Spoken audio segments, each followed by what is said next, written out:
আমাকে জোরপূর্বক বিয়ে করলো। বিয়ের আগেই তো দর্শন করছে, জোরপূর্বক সে বিয়ে করলো।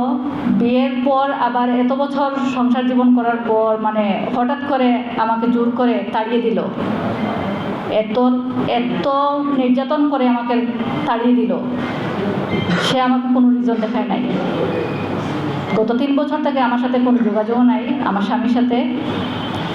সে পরকীয়া করে এখন আবার বিয়ে করে ফেলছে, আমার বাচ্চাদের আটকে রাখছে। তো আর দ্বিতীয়ত আমার স্বামীর পরিবার, ওরাও আমাকে নির্যাতন করছে। শেষ সময়টায় যখন দেখছে যে আমার স্বামী অন্য নারীর দিকে হয়ে গেছে, তখন ব্যারিস্টার মুস্তাকিম রাজা চৌধুরী আমাকে গুলি করার হুমকি দিচ্ছেন, হত্যা করার, গুলি করে হত্যা করার হুমকি,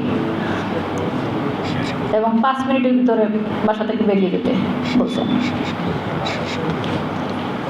ধন্যবাদ।